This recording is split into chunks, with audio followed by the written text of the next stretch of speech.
Shabbat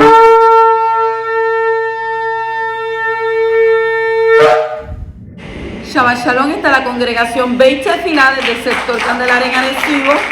Esta que le habla es la Roa y la doctora Maritza Rivera.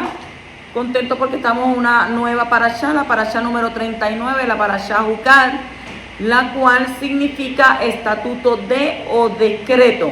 Esta parashá nosotros la podemos encontrar en el libro de Números, libro de Bamidbar, comenzando en el capítulo 19 con el versículo 1 hasta el capítulo 22 y versículo 1. Hacemos una introducción de lo que nos habla estos capítulos y nos dice que Moshe es enseñado en las leyes de la vaca roja, cuyas cenizas purifican a una persona que fue contaminada al ponerse en contacto con un cadáver.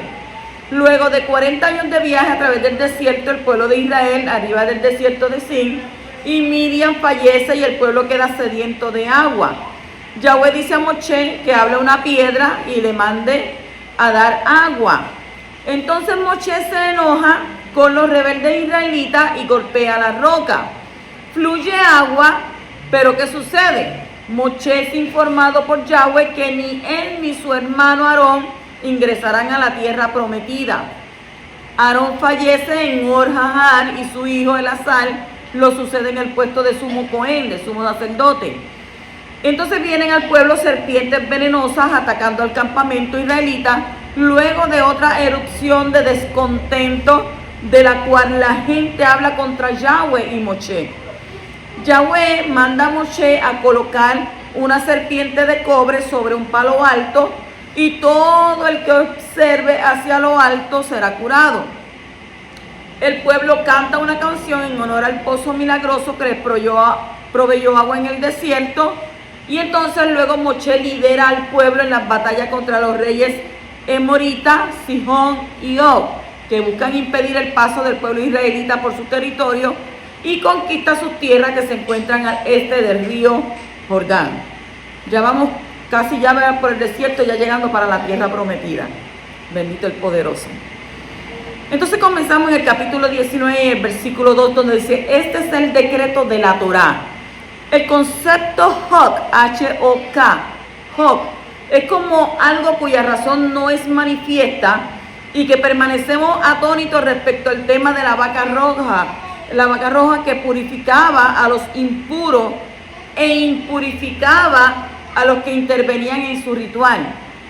Y la verdad es que la vaca roja es uno de los hukim, es uno de los hukim, unos misbot cuya razón no es manifiesta o conocida. O sea que lingüísticamente la palabra Juká deriva de Hakiká, algo grabado o dibujado, o sea, un símbolo. Una parte de las mitzvot pertenece a la categoría de Hukim. Además, la palabra Hok tolera también la acepción de límite, según en Jeremías capítulo 2, versículos 22 y 31, 34. Capítulo 31 y 34. La mitzvah Hok nos indica que tenemos que limitar nuestro pensamiento al respecto y no franquear el límite establecido dado lo profundo de la concepción de estas mitzvot, de estos mandamientos. Seguimos ahí en el 2, donde dice que ha prescripto Yahweh. No hemos hallado otro lugar en la Torá donde esta mitzvah haya sido enunciada previamente, sino que en este momento fue enunciado ese decreto. En el capítulo 19:3 dice: se la habréis de dar a Eleazar el Cohen. Segundo en la jerarquía, ¿de quién? De los Coanim, porque ¿quién era el primero? A Aarón, su padre. Entonces, Eleazar tenía que supervisar todo este ritual. ¿Por qué? Porque la vaca era sagrada. ¿Por qué? Por su mandato, era sacada por el mandato a las afueras de los 3 campamentos que conformaban en el Manajé Israel, según Números capítulo 5, 2. Tanto la inmolación como la incineración eran consumadas por otra persona, pero ¿bajo quién? Bajo la supervisión del Cohen Eleazar, hijo de Aarón. En el versículo 6 de ese mismo capítulo 19 nos dice: habrá de tomar el cohen una madera de cedro, hisopo e hilo carmesí. Algunos de estos elementos se usaron en Egipto antes de la liberación del pueblo de Israel. Eso usted lo puede ver en el libro de Shemot, Éxodo 12:22. Entonces, todos ellos se empleaban para purificar al hombre afectado de Zarat. ¿Qué era Zarat? La lepra. O sea que la traducimos como lepra. Entonces, cuando llegaba a término su periodo de encierro y se procedía a su purificación, esto era lo que se utilizaba allá en Misrayim también. En el capítulo 19 dice, un hombre puro. Esto no hace referencia al cohen que había quemado la vaca, sino se refiere a un nuevo cohen interviniente, otro cohen que iba a intervenir en este ritual. En el versículo 13, continuamos ahí, dice, cualquiera que toque un cadáver, el cuerpo de un hombre que ha muerto, y no se purifique a sí mismo, contamina el santuario de Yahweh, y esa persona será cortada de Israel, será inmundo porque el agua para la impureza no se roció sobre él, su impureza aún permanece sobre él. ¿Existe alguna novilla alazana hoy en día? El Kadosh de Israel es un ser vivo. Lo fundamental de la fe verdadera, la fe judía, es que estamos sirviéndole a un Elohim vivo. O sea que los dioses paganos son ¿qué? Todos muertos. Pero nosotros servimos a un ser vivo que ve, que siente, que oye, que piensa, que habla, que actúa y sostiene todo lo que existe. Y ese ser vivo es la fuente de la vida. La muerte es el resultado de la separación de Él. O sea que la muerte es lo contrario de la vida y la vida está en el Creador que vive para siempre y da vida a todo lo que vive. La muerte y la vida no pueden coexistir. Por lo tanto, si un hombre vivo toca un cadáver de un hombre que se contamina de manera ritual física por ese contacto con la muerte y en ese estado no podrá venir físicamente ante el Creador en el sentido de entrar en el santuario terrenal. Por lo tanto, el poderoso instituyó un medio de purificación de ese contacto con la muerte para que el hombre pueda entrar en el santuario terrenal después de haber sido contaminado. Esa purificación duraba 7 días y era la única manera de obtener el derecho a entrar en la presencia física del Kadosh. Como el pueblo del hombre fue sacado del polvo, entonces el Creador, ¿qué hizo? Constituyó el polvo. ¿Qué polvo? Las cenizas de una vaca roja, como medio para purificarlo. El Instituto del Templo está haciendo los preparativos para la edificación del tercer templo. Y eso todo el mundo lo tiene que saber. Y lo debe de saber. Dice que en la primavera del 2010, el Rabbi Chaim Richman reconoció en una entrevista que ya tienen por lo menos una vaca roja, una novilla alazana, y la tienen kosher. Entonces, para poder iniciar el servicio ¿de qué? Del templo, porque si no tienen una vaca roja no pueden iniciar en el templo. Entonces, a lo largo de la historia se han preparado 9 vacas rojas para el agua de la purificación y esta sería la 10ª. O sea que el Creador ha hecho nacer una vaca roja en los momentos cuando han sido necesarios para esta ceremonia.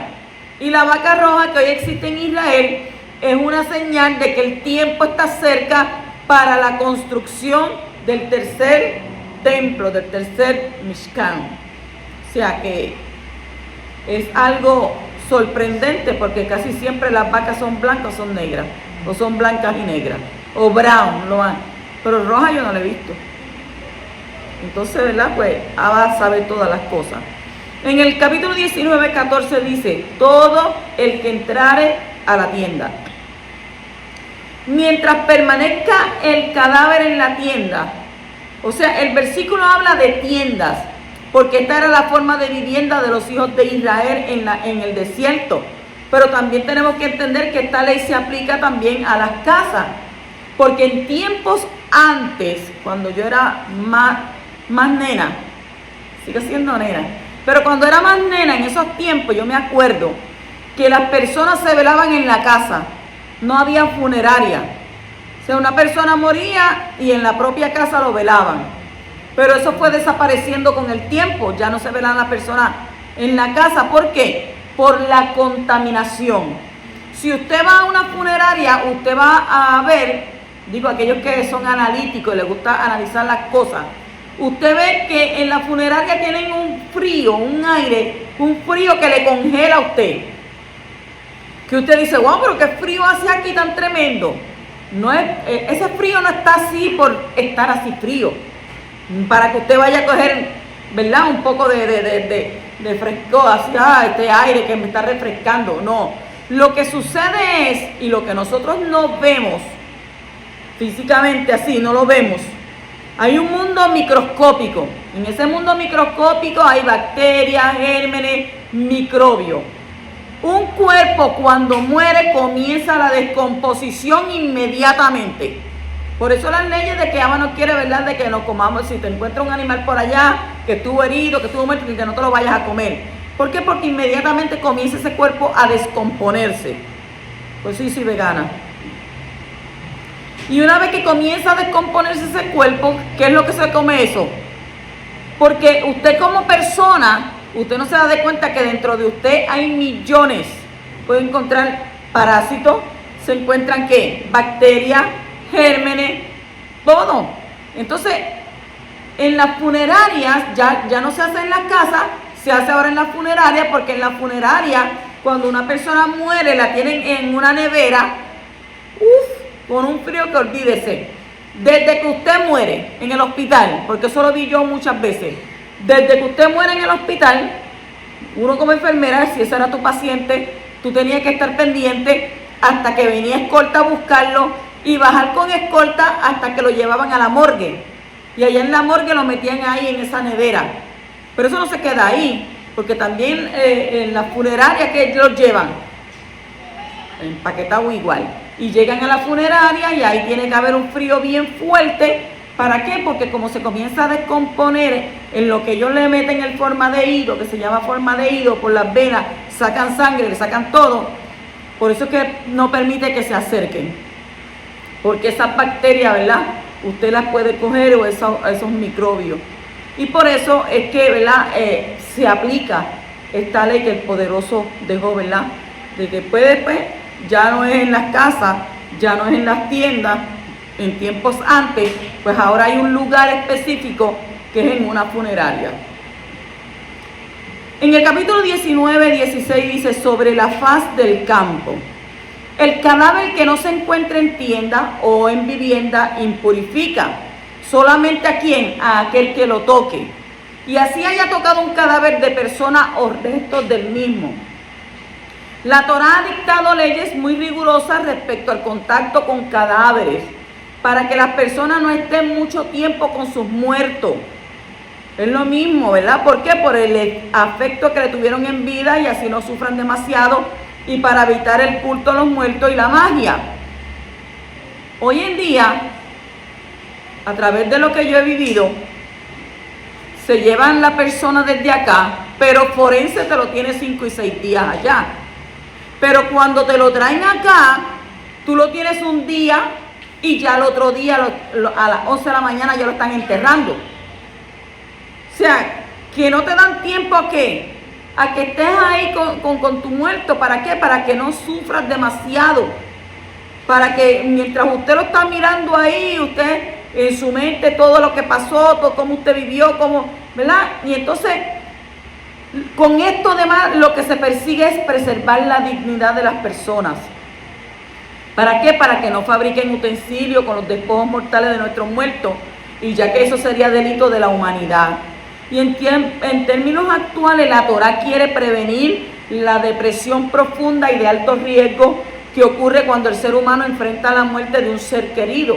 A veces las personas se quieren morir también. ¿Sabes por qué? Porque no están preparados. Entonces la Torá establece leyes de duelo para canalizar la angustia del ser humano en esas situaciones límite. Y de no procederse así, existe la posibilidad, tal vez no demasiado frecuente, de que el ser humano afectado por la muerte desarrolle tendencias a la necrolatría o la necromancia, tendencias destructivas capaces de causar daños enormes a la salud mental. Porque la gente hay muchas personas que son débiles de mente. Entonces, no pueden soportar el perder a esa persona, ¿verdad? Ese ser querido. Porque que quizás fue el apoyo en su casa. O quizás, ¿verdad?, fue tan cercano a usted y tanto es el amor y que usted le tiene, que entonces es difícil. Porque cuando alguien que usted ama parte, eso es como una tristeza tan profunda en su corazón que aunque usted no quiera llorar, como quiera sus lágrimas salen. ¿Ve? Y entonces eso es lo que se evita.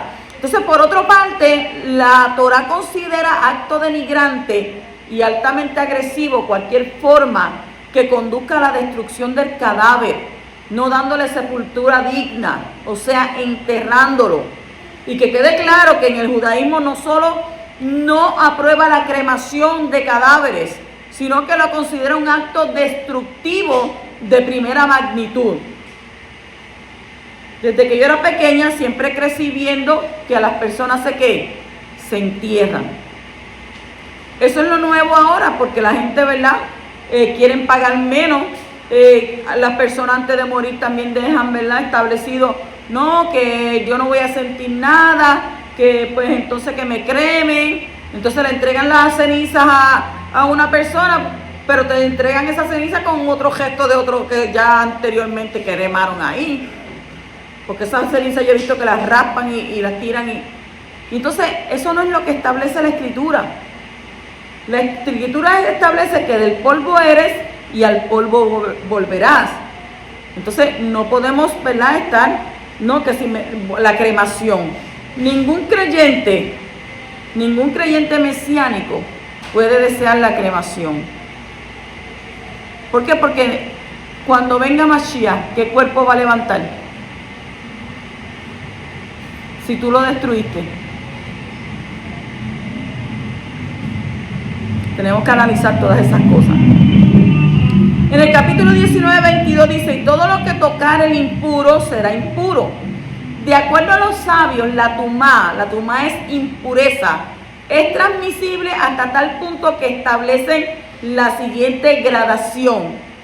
El cadáver de una persona es considerado avi avot hatumá. O sea, fuente primaria de impurificación. Avi avot hatumá.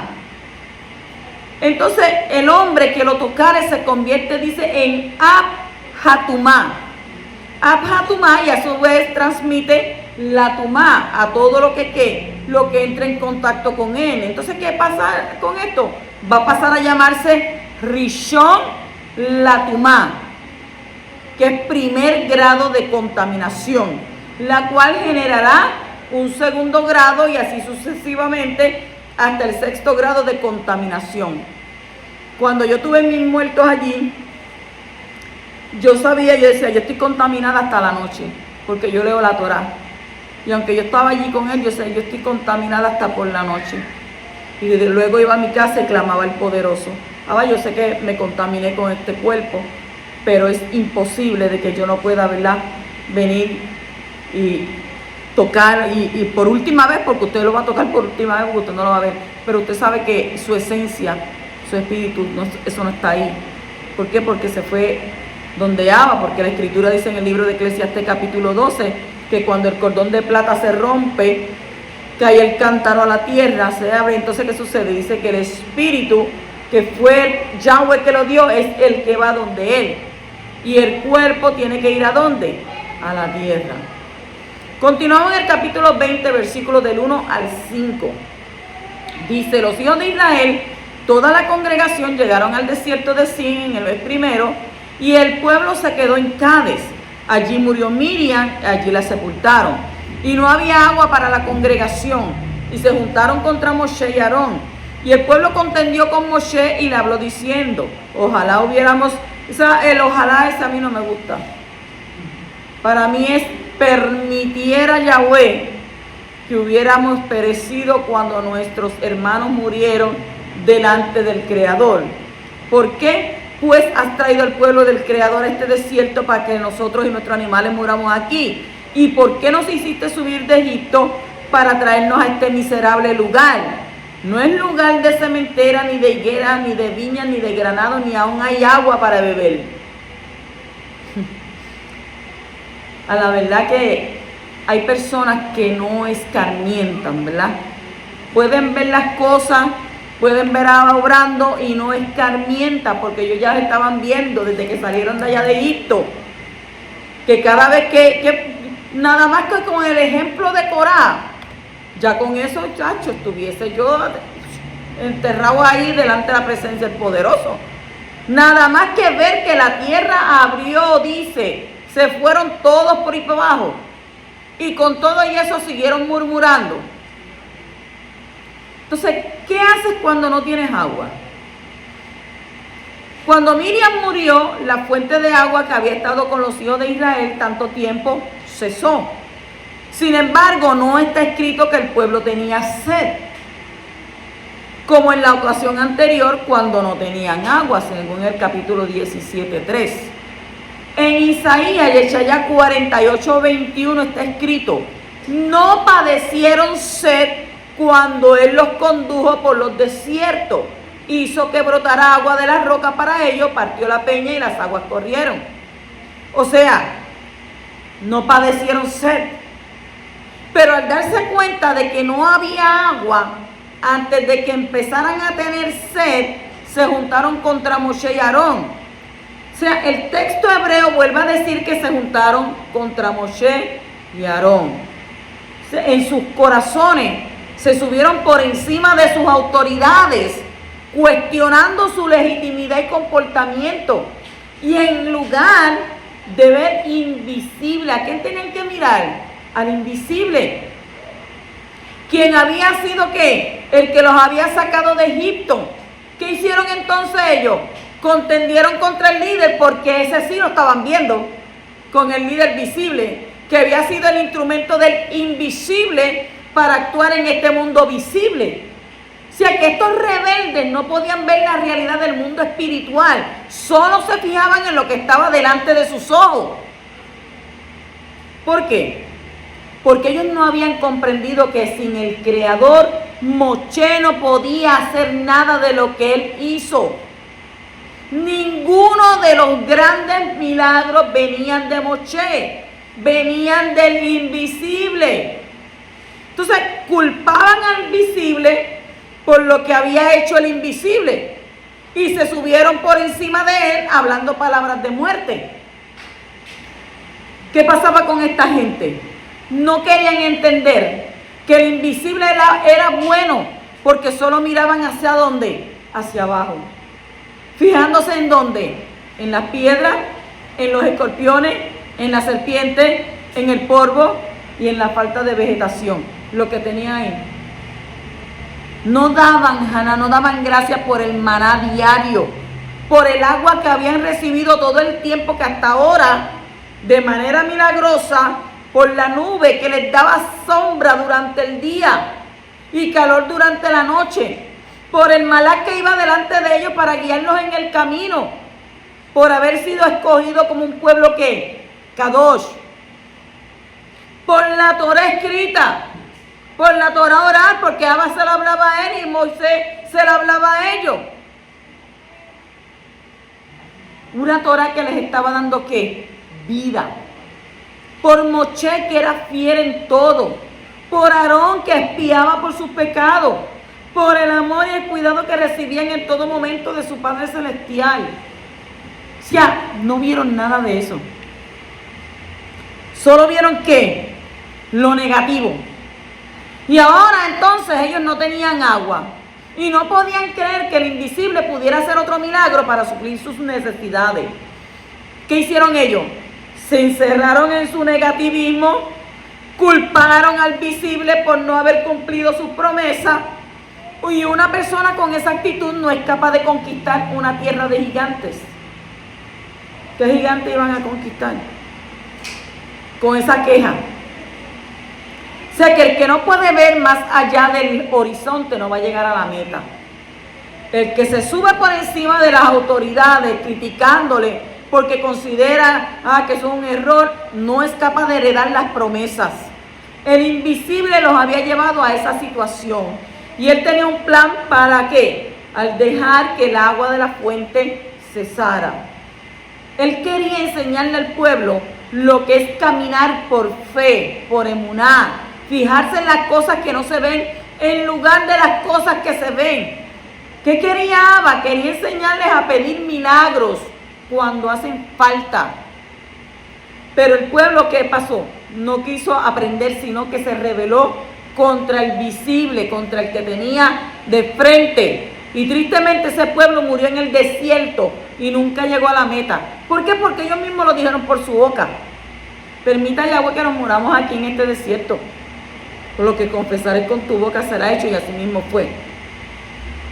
Entonces, tú como escogido de entre las naciones, no te desesperes cuando no veas agua. Cuando la fuente de tu bendición está agotada, no es el momento de rebelarse contra los líderes, culpándoles de no haber llevado por el camino correcto. Es el momento de levantar los ojos al invisible y creer que Él es bueno y que Él es poderoso para hacer todo lo que ha prometido. Los que son capaces de mirar más allá de las estrellas y creer que el invisible puede y quiere y va a hacer lo imposible, ellos son los verdaderos hijos de Abraham y ellos serán contados como su descendencia eterna. Así que el poderoso, que es bueno, nos ayude a no quedarnos bloqueados por lo que está delante de nuestros pies y por lo que no hay, sino que tenemos que creer en lo que desciende de lo alto para que todos podamos llegar a la meta con almas llenas de fe y de confianza. Y no desmayemos. Que nosotros no hagamos como este pueblo que comenzó a murmurar en contra de Moshe, en contra de Aarón, en contra de Yahweh. Fueron más que privilegiados por haber sido escogidos como pueblo Kadosh, pero no lo agradecieron. Y es bien lamentable. En el capítulo 28 dice: toma la vara. Esta es la vara de Aarón que estaba depositada ante Yahweh en el santuario, según Números capítulo 17, versículo 25, que dice: devuelve la vara de Aarón delante del santuario como resguardo y signo, mire, ya lo tenía, para los hijos de la rebeldía. Y así es que Moshe, cuando se dirige al pueblo diciéndole: escuchad ahora, los rebeldes, porque yo creo que ya Moshe ya estaba, ¿verdad? Ya estaba hasta aquí. Todo tiene un límite. Todo tiene un límite. Y entonces, en ese momento, yo creo que ya se le había rebasado el límite a Moshe. Porque Yahweh le dio unas instrucciones claras, precisas y concisas. Toca la piedra. Pero entonces él fue allí y dijo: sí, pues escucha ahora, los rebeldes. Se equivoca, ya que Elohim, al decirle que tomara la vara, se refería a ella como que, como símbolo de los rebeldes. ¿Quiénes eran los rebeldes? ¿Quiénes fue eso? ¿Por cuenta de quién? De Corá y su grupo. Y Moshe no la usó como símbolo aquietante o lugar, ¿verdad?, de que fuera un recordatorio en ese lugar, sino que hizo que golpeó con ella la roca y hizo uso de la fuerza en lugar de recurrir a la palabra de Yahweh. Yahweh le dijo: habla. ¿Por qué? ¿Para qué? Para que le diera esplendor al poderoso ante el pueblo. Pero como ya él venía ya como, usted sabe que cuando usted tiene una olla de presión y le empieza a meter fuego y fuego, llega un momento que la olla de presión, ¿qué hace? Que explota. Y esto fue lo que le pasó a Moshe. Por eso le dijo: escuchen ustedes, rebeldes, hijos de rebeldía. Es más, yo creo que Moshe lo que quería con aquella vara era entrarle a fuetazo a cada uno, para que entendieran. Debió cada uno hacer una fila y con la misma vara un fuetazo, toma, para que entre en razón, para que mueras Kadosh, para que creen Yahweh y mueras Kadosh. Eso era lo que tenía que hacerle. Porque mire que esa gente le hicieron la vida de cuadrito al pobre Moshe. Continuamos ahí mismo en el capítulo 20, versículo 10 al 12, y dice: Y Moshe y Aarón reunieron al pueblo ante la peña, y él les dijo: oíd ahora, rebelde, sacaremos agua de esta peña para vosotros. Entonces Moshe levantó su mano y golpeó la peña 2 veces con su vara, y brotó agua en abundancia. Y bebió el pueblo y sus animales. Y Yahweh le dijo a Moshe y Aarón: ¿por qué vosotros no me creísteis a fin de tratarme como Kadosh ante los ojos de los hijos de Israel? Por tanto, no conduciréis a este pueblo a la tierra que les he dado. Usted sabe lo que usted es escuchar eso. Después que usted fue más de 10 veces delante del faraón. Después que usted vino y sacó el pueblo de allá de Egipto y después se encontró con el mar y tuvo que venir ahí y clamar al poderoso y después... Y no clamar al poderoso porque él le dijo: mira, Yahweh, usa lo que tú tienes en la mano. ¿Para qué tú me dices a mí? Y pasar, ¿verdad?, todas las vicisitudes en ese desierto. Y que Yahweh venga al final y te diga: no vas a conducir este pueblo a la tierra que yo le prometí. Entonces, ¿cuál fue el pecado de Moshe? ¿Cuál fue el pecado de Moshe? Nos hacemos esa pregunta. Moshe y Aarón no pudieron conducir al pueblo a la tierra prometida por el pecado que cometieron ellos en esta ocasión. Y lo cierto es que el Creador había dicho a Moshe que hablara a la roca, pero en lugar de hablar, la golpeó. Y esa es la esencia del pecado. No fue por el golpe que le metió, fue por no hacer lo que Yahweh le había dicho. Además, Moshe llamó al pueblo rebelde y preguntó si ellos mismos podían sacar agua. Yahweh le dijo que dijera eso. Entonces, por sus palabras se deduce que actuó con ira y habló contra sí él mismo. O sea, como si él mismo pudiera hacer milagros. Entonces, cuando tenía que haberle atribuido a quién esa capacidad, a Yahweh Sebaot, porque él no tenía la capacidad de hacer ningún milagro. En fin, los errores de estos dos gigantes espirituales fueron sumados con las palabras: vosotros no me creísteis para consagrarme ante los hijos de Israel. La consagración de Yahweh, que en hebreo se llama Kiddush Yahweh, tiene mucha prioridad para el Creador. O sea que la forma de tratarle es sumamente importante, y especialmente el ser un ejemplo. ¿Para qué? Para todo el pueblo, como lo era Moshe. No se puede tratar al Creador de cualquier manera y pensar que no hay consecuencias de ello, como lo hace mucha gente hoy en día. Piensan que en Elohim es cualquier cosa, y no es así, porque si leyeran la Torah dice que hasta Abba, cuando personas actúan así, dice que él se tapa su cara con el manto y no quiere escuchar no quiere escuchar sus oraciones, y la gente hace y deshace. No, ya, porque Yahweh me perdona, porque él es misericordioso. Pero también la Escritura dice que tú sigues pecando y pecando hasta que Yahweh te llame a cuenta. O sea, la gente hace las cosas pensando que no va a haber consecuencia de ellos, y lamentablemente si las hay. Y cuanto más alto sea el cargo espiritual, más importante es tratar correctamente al poderoso. ¿Para qué? Para que el pueblo tenga un buen ejemplo a seguir. Entonces, ¿de qué manera Moshe y Aarón no habían consagrado al Creador? La Torah dice que no le habían creído. En hebreo se llama lohemantem. Lohemantem. O sea, la raíz de la palabra creer, que es amán, tiene que ver con la construcción de un soporte de algo firme y estable.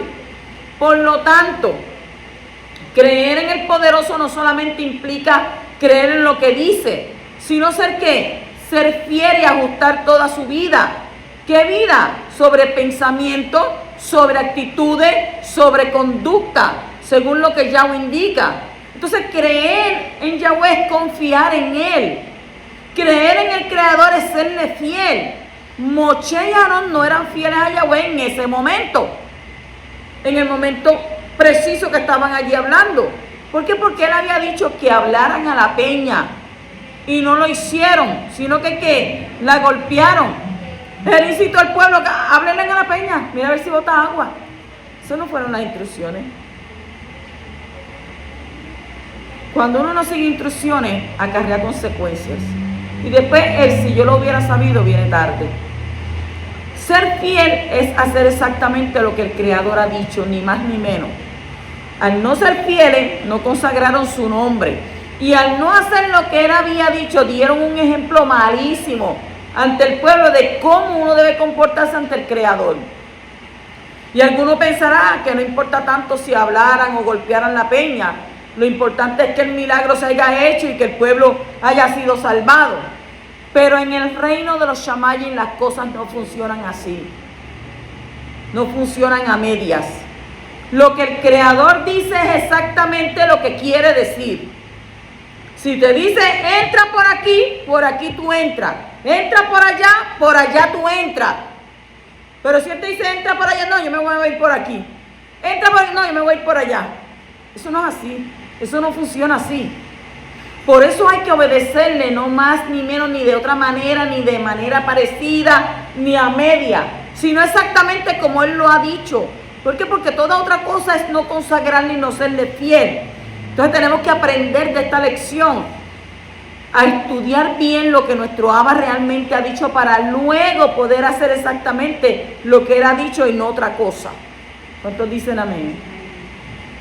Capítulo 23 dice, aquellas fueron las aguas de Meribá, porque los hijos de Israel contendieron con Yahweh, y Él manifestó su Kadushá por medio de ellos, su santidad. Meribá significa querella, provocación, contienda. Meribá fue el lugar donde el pueblo contendió contra Yahweh por causa del agua. Y fue un lugar de endurecimiento, donde endurecieron sus corazones. Y en lugar de optar por creer en el Creador, murmuraron directamente contra Él y contra Moshe. Y antes habían murmurado contra Moshe, pero ahora estaban murmurando directamente ¿contra quién? Contra Yahweh. Lo cual es un resultado ¿de qué? Del endurecimiento del corazón. O sea que la falta de gratitud siempre emana de un corazón duro.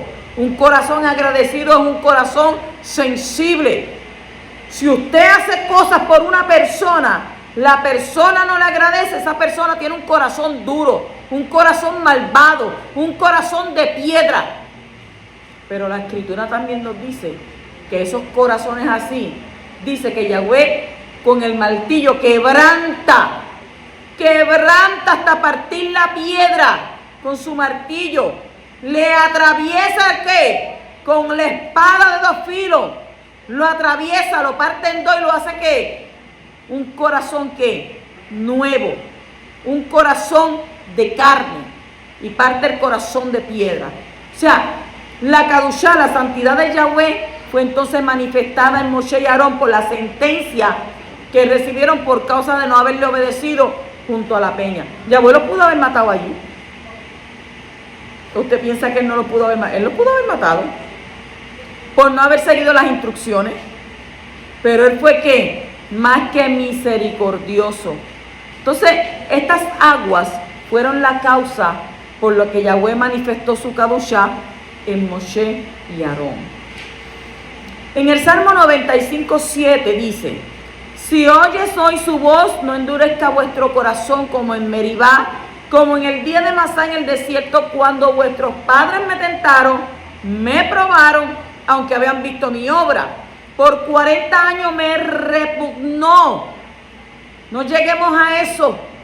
Por 40 años me repugnó aquella congregación y dije, es un pueblo que se desvía en su corazón y no conocen mis caminos. Por tanto, juré en mi ira, ciertamente no entrarán en mi reposo. En el Salmo 106, 32 al 33 también dice, también le hicieron enojarse en las aguas de Meribá, y le fue muy mal a Moshe por culpa de ellos, puesto que fueron rebeldes contra su espíritu, y él habló precipitadamente con sus labios. ¿Usted quiere ver toda la historia desde que ellos salieron de Misrayim? Léase el Salmo 106, donde habla de la rebeldía de los hijos de Israel. En el versículo 14 del capítulo 20, dice, envió Moshe mensajero al rey de Edom. Este episodio está debidamente aclarado en el libro de Devarim, Deuteronomio 2, 3 al 12, de donde surge que existía una prohibición total de conquistar o siquiera molestar a los hijos de Edom. ¿Quién eran los hijos de Edom? Los descendientes de Esau, hermano de Jacob, o sea, Israel. Como sus fronteras debían ser absolutamente respetadas, el pueblo intenta entonces obtener ¿qué? Un permiso de tránsito inocente que el rey de Edom le rehúsa concederle. En el capítulo 20, 19 al 21 dice: entonces los hijos de Israel le contestaron: iremos por el camino principal, y si yo y mi ganado bebemos de tu agua, entonces te pagaré su precio. O sea, ellos estaban lidiando con él.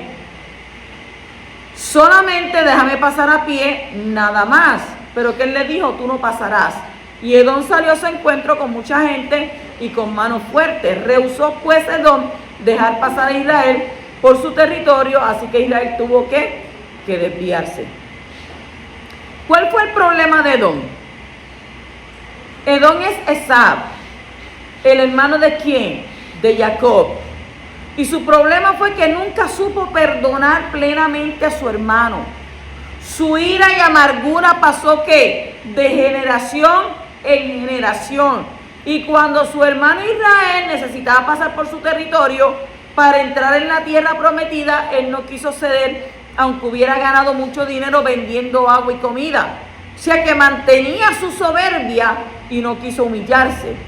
En el libro de Amós, capítulo 1, versículo 11 dice: así dice el Creador, por 3 transgresiones de Edom y por 4 no revocaré su castigo, porque con espada persiguió a su hermano y suprimió su compasión, su ira continuó despedazando y mantuvo su furor para siempre. Y en el libro de Abdías, también capítulo 1, versículo 3 al 4 dice: la soberbia de tu corazón te ha engañado. Tú que habitas en las hendiduras de la peña, en las alturas de tu morada, que dices en tu corazón: ¿quién me derribará por tierra? Aunque te remontes como el águila, y aunque entre las estrellas pongas tu nido, de allí te derribaré, declara Yahweh. O sea que por estos pecados, la ira, el odio, el rencor, la soberbia y la violencia, Edom perdió el derecho de un futuro, como está escrito en el libro de Abdías, capítulo 1, 18. Entonces la casa de Jacob será un fuego, y la casa de Joseph una llama, y rastrojo la casa de Saúl. Los quemarán y los consumirán, y no quedará sobreviviente alguno de la casa de Saúl, porque yo Yahweh he hablado. O sea que no hay ninguna profecía que habla de la restauración de Edom en los últimos tiempos. Así que entonces Yahweh revele todo tipo de rencor, de amargura en nuestros corazones, para que nosotros no perdamos la amistad con nuestros hermanos y nuestra herencia en el mundo futuro. O sea que el que no perdona a su hermano de corazón sus ofensas, no será perdonado jamás por el Creador. Pero el que sabe perdonar, como Yahweh perdona, será perdonado ahora y para siempre. En el capítulo 20, 22 dice toda la asamblea, toda la congregación. Lo que indica que el hecho bélico promovido por el rey de Edom no causó ninguna baja entre los hijos de Israel, llegando toda la congregación a su nuevo destino. Continuamos en el capítulo 21 y versículo 1 dice: y oyó el Kenaní, rey de Arad, que habitaba en Negev. Me parece correcto decir que este rey de Arad habitaba en el Negev, en la ribera occidental del Jordán, en la tierra de Canaán, cerca de la ciudad de Hebrón. Y desde esa comarca a distancia se enteró de la llegada de los hijos de Israel a las llanuras de Moab, y partió desde sus tierras para enfrentarse con ellos.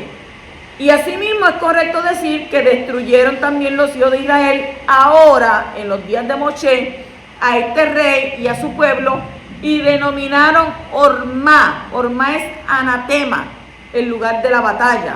Y después, cuando hubieron pasado el Jordán bajo la conducción de Yehoshua, este mató al otro rey de Arad, que reinaba a la sazón junto con los reyes de Canaán de la época de Yehoshua.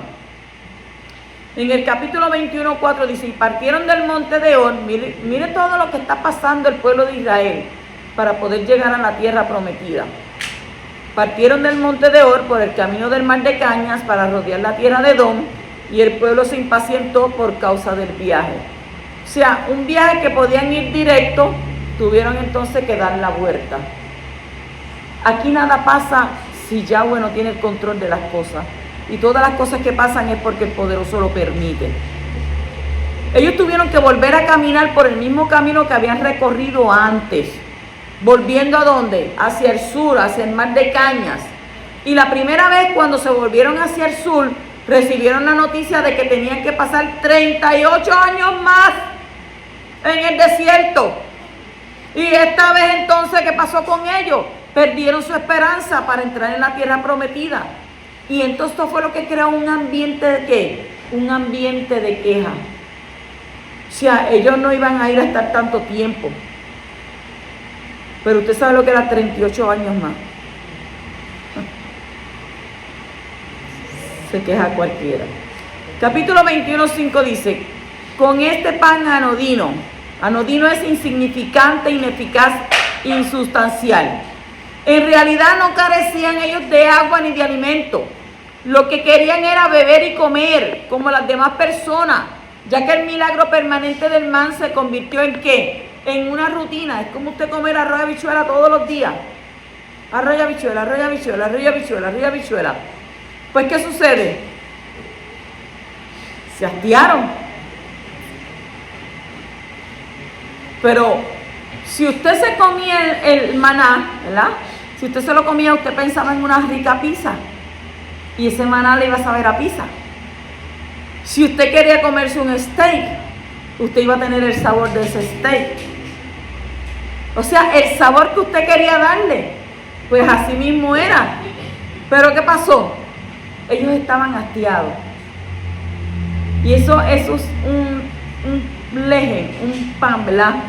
Que es de los Shammai. Porque eso venía ¿qué? Ese leje venía ¿qué? Del Shammai.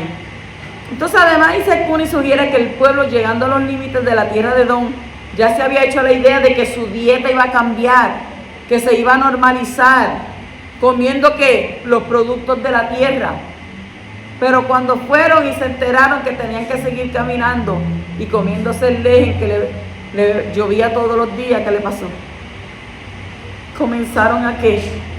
A quejarse, comenzaron a murmurar, comenzaron a estar insatisfechos. ¿Usted sabe lo que es eso? Hay países donde usted ve que todos los días se comen algo, lo mismo. O sea, si usted va a la República Dominicana, cuando yo viajé allá, yo por poco me desmayo. Con razón el dominicano es un hombre fuerte. Porque usted sabe lo que es que de desayuno se comen un mangú, 2 huevos, un salami y una raja de aguacate. De desayuno. Que nosotros aquí estamos, ¿verdad? Acá, bueno, por lo menos lo que yo aprendí, usted come una avenita por la mañana, te puede comer una galletita con huevo, una avena, una harinita de maíz, pero usted sabe esa comida tan fuerte, o sea, desde pequeño le crea un estómago ¿qué? Fuerte. Pero ellos no se quejan de eso. Ellos se lo comen y no se quejan. Eso es lo que hay. Ellos piensan que esto es lo que hay para comer. Y ellos tienen muchísimas matas de plátanos, de guineo, y eso es lo que ellos hacen. Pero este pueblo, aún enviándole el lejen desde los Shammai, porque está bien, te llega el lejen y tú ahí lo recoges. Pero ¿quién hacía ese lejen? Yahweh tenía trabajando a los malacas a todo vapor para que ese lejen le bajara a ellos como rocío. Y entonces, acá yo en mí, ¿verdad? No es que diga que la Torah lo dice. Acá yo en mí, diciendo, si yo fuera un malac de esto, que estuviera yo ahí todo el tiempo trabajando para enviarle el lejen, con todo ese trabajo, ¿para qué? Para que ellos vinieran, ay, yo estoy harto de esto, de lo mismo. Qué malagradecidos fueron. Con razón el poderoso tuvo que hacer algo más adelante. ¿Para qué? Para aplacar un poco su coraje, su ira. En el capítulo 21:6 dice: las serpientes abrasadoras. En realidad en el desierto, si tú vas a un desierto, ¿qué es lo que tú ves por ahí? Pululan serpientes, pululan escorpiones, según Devarim 8:15. Pero dado que el campamento de Israel estaba protegido por la columna de nubes, el efecto de estos reptiles quedaba ¿qué? Neutralizado. Sin embargo, en el Midrash insinúa que después de la muerte de Aarón, las nubes protectoras se retiraron y por lo tanto el pueblo quedó expuesto ¿a qué? A la acción mortífera de los reptiles, porque Miriam y Aarón no eran cualquier cosa. Ellos estaban siendo utilizados por el poderoso y cada uno tenía un propósito de estar ahí en ese campamento de Israel. O sea que en otro orden de cosas conviene recordar que el Nahash, la serpiente, simboliza ¿qué? Al Lashon Hara, a la lengua calumniadora, a la palabra perniciosa. Y según los exégetas alegoristas aparecen estos reptiles porque el pueblo había hablado contra Yahweh y contra Moshe. Yahweh lo permitió. Entren ahí.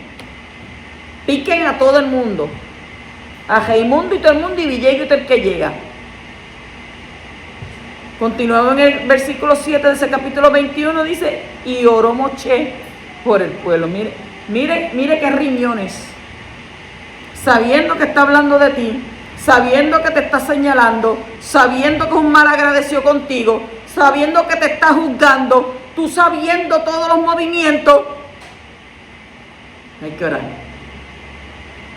O sea, de esto se desprende que cuando alguien invoca nuestro perdón, no tenemos que ser crueles. Y tenemos que entonces ¿qué? Acceder como hizo Moshe.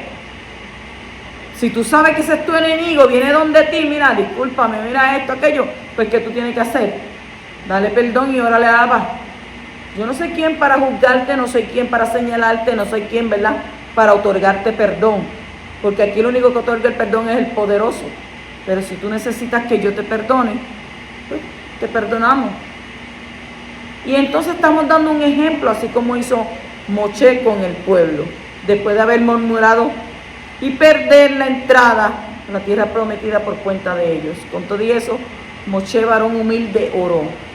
Capítulo 21, 8 al 7 dice, y el Creador dijo a Moshe, hazte una serpiente abrasadora y ponla sobre un asta, y acontecerá que cuando todo el que se ha mordido la mire, vivirá.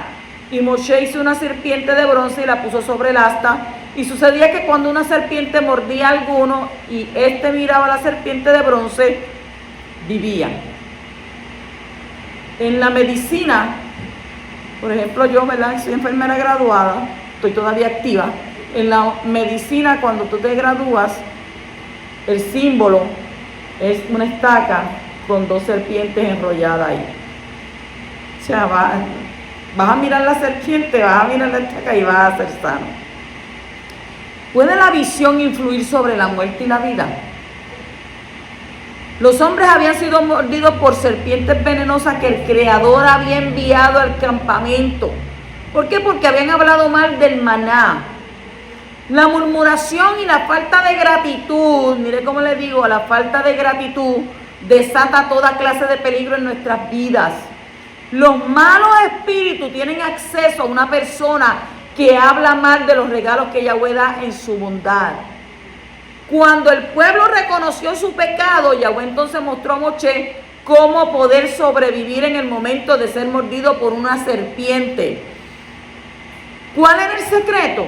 El secreto para la recuperación era que mirar fijamente a una serpiente de cobre colgada sobre una estaca. Por mirar atentamente, ¿qué dice? Recibieron ¿qué? Vida. Pero la visión les salvó de la muerte. ¿Qué nos enseña esto? Nos enseña que lo que está delante de nuestros ojos tiene una tremenda influencia sobre nuestro futuro. Y es sumamente importante lo que miramos. Lo que entra por los ojos físicos y lo que entra por los ojos espirituales tiene el potencial de matarnos o de darnos vida. Cuando la mujer vio que el árbol prohibido era bueno, ¿qué dice? Tomó de su fruto y murió. No, Roa, ella no murió, ella se quedó viva. sí murió espiritualmente. Cuando el pueblo vieron la serpiente de bronce, recibieron vida. Entonces, qué importante es fijar su mirada en lo que da vida en lugar de lo que da muerte. En Johanán capítulo 3, versículo 14 al 16 dice: y como Moshe levantó la serpiente en el desierto, así es necesario que sea levantado el Hijo del Hombre, para que a todo aquel que cree tenga en él vida eterna. Porque de tal manera amó Elohim al mundo, que dio a su Hijo unigénito, para que todo aquel que cree en él, no crea, que cree en él, no se pierda, mas tenga vida eterna. Esto es un texto que a mí me encanta. Yo me lo sé de memoria. Entonces, todo hombre ha sido dañado por el veneno del pecado y está en el camino a la muerte y la destrucción. La única solución para su supervivencia es que se fije en un milagro y ponga su fe en Yahweh por ese medio, ¿verdad?, de ese milagro, por medio de ese milagro. La palabra hebrea que ha sido traducida como hasta es poste, el hebreo es nes. Nes, que significa poste, milagro, señal. La muerte de Yeshua fue un milagro y una señal. El Hijo del Hombre tenía que ser levantado de la misma manera que la serpiente de bronce. Si usted se fija, ¿verdad?, y busca en los manuscritos más antiguos, dice que él lo colgaron así. La estaca más era así, entonces simbolizando la serpiente. Usted lo tiene que, ¿verdad?, buscar en Googlelo para que usted vea. Entonces, la Torá nos dio a conocer de qué manera el Hijo del Hombre tenía que morir para salvar al pueblo de Israel y al mundo del pecado y de la muerte eterna. O sea, Yeshua es la única solución final para el hombre, tanto yahudí como no yahudí. Sin él nadie se escapa de la muerte eterna. El que fija sus ojos espirituales en su muerte expiatoria, dice que será salvo eternamente. Bendito sea el Creador por el que hizo, ¿verdad?, que hizo que el pecado, para que nosotros pudiéramos ser hechos justicia del Todopoderoso en él. ¿Por qué? Porque Mashiach se hizo ¿qué? Se hizo pecado por nosotros. Y nuestro Abba, ¿verdad?, pudiera ser justicia. Bendito el que vive. En el capítulo 21:13 dice: de allí partieron y acamparon al otro lado de Arnón, que está en el desierto y que sale del territorio de los amorreos, pues el Arnón es la frontera de Moab, entre Moab y los amorreos. Ahora los hijos de Israel entran en territorios nuevos. Arnón es el río que constituye la frontera norte de Moab, y los israelitas no se metieron en el territorio de Moab porque no recibieron permiso para ello. Todo estaba negado. Según Devarim, capítulo 2:29, Jueces, Shoftim 11:17. Y asimismo pasó lo mismo con Moab que con Edom. No les otorgaron el permiso. Continuamos en el capítulo 21:16, dice: y de allí, miren la travesía, continuaron hasta Beer. Este es el pozo donde el Creador le dijo a Moshe: reúna al pueblo y les daré agua. O sea, ellos caminaron para adelante y después ¿qué hicieron? Caminaron para atrás. A veces Yahweh te lleva a ti 10 pasos adelante y a veces tú te caminas 10 pasos para atrás. Porque cuando no somos obedientes a su palabra, retrocedemos. Pero cuando le somos obedientes, avanzamos. ¿Por qué? Porque escalamos. Pero a veces ¿qué? Descendemos. Y no se trata de eso, no se trata de que nosotros ¿qué? Sigamos ¿qué? Ascendiendo. Entonces, ¿hay alguna relación entre un pueblo reunido y el agua? La Torá muestra en varias ocasiones que una de las condiciones para que el agua pudiera brotar de manera sobrenatural era que el pueblo estuviera reunido. Y en esta ocasión el poderoso dice de nuevo que el pueblo tenía que reunirse para recibir agua. Si el pueblo no se hubiera reunido, no hubiera habido agua. Entonces aquí hay un secreto. Cuando el pueblo escogido se reúne, Yahweh da agua. Junto al trono del Creador dice que sale un río de agua viva. Entonces esa agua es también fuego. ¿Por qué? Porque las aguas son la fuerza de la vida de las palabras y el espíritu de la Torá que constantemente salen del trono de Yahweh. En las Escrituras el agua simboliza la palabra y el espíritu del Todopoderoso.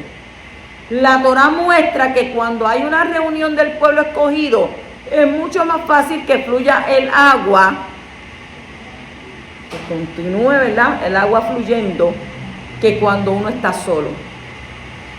Y esto nos enseña que debemos reunirnos como pueblo escogido y escogido de entre los pueblos para que el agua celestial pueda fluir y podamos saciar nuestra sed espiritual. ¿Tienes sed espiritual? Reúnete entonces con los escogidos, con expectativa de recibir agua del Shamay. No te quedes en tu casa, no abandones la congregación de los hijos del Altísimo, júntate con ellos regularmente, entonces Yahweh ahí te va a dar agua, como dice su palabra. No dejemos de congregarnos como muchos tienen por costumbre, porque dice que donde hay dos o más reunidos, ahí está ¿qué? Ahí está Él. Bendito que vive. Capítulo 22:1 dice: y después partieron los hijos de Israel y acamparon en las llanuras de Moab, al otro lado del Jordán, frente a Jericó o Jericó. ¿Para qué hay que partir? La raíz de la palabra hebrea que ha sido traducida como partieron es nasá. Nasá. El significado principal de esta palabra es sacar. Viene de la práctica de sacar las estacas de las tiendas a la hora de partir, que esto era lo que hacía el pueblo israelita. Y este término también significa viajar, y así es como se utiliza en el hebreo moderno. Los hijos de Israel tuvieron que hacer muchos viajes para poder entrar en la tierra prometida por fin. Entonces a veces la nube los llevó por una dirección totalmente contraria al destino. Y una de las cosas más trágicas en la vida de una persona es cuando para una etapa del camino sin haber llegado al destino. Cada vez que el poderoso quiere llevarnos de un lugar a otro, tenemos que estar dispuestos ¿a qué? A levantar las estacas de nuestras tiendas y levantarnos a nosotros mismos para entrar en nuevas dimensiones, nuevas experiencias espirituales en el camino al cumplimiento de las promesas. El que quiere parar y quedarse cómodo en un lugar o un sistema de pensamiento corre riesgo de no llegar al destino divino para su vida. Porque hay gente que le gusta la comodidad. Hay gente que son como la gelatina, se quedan en un molde y si la saca de ese molde, se rompe. Pero en cada nuevo viaje que uno emprende en la vida siempre va a dejar algo atrás. Es el precio para poder avanzar. Para poder caminar con el Creador hay que estar dispuesto a dejar cosas atrás y extenderse hacia las cosas que están por delante. Hay que dejar las cosas que no son agradables a la vista del poderoso, que nosotros mismos a veces entendemos y decimos, esto no le agrada a Yahweh. Por tanto tenemos que dejar eso atrás. ¿Por qué? Porque Yahweh nos va a llevar a nuevos niveles, como dice su palabra, de poder en poder, de triunfo en triunfo y de esplendor en esplendor. Shabbat Shalom.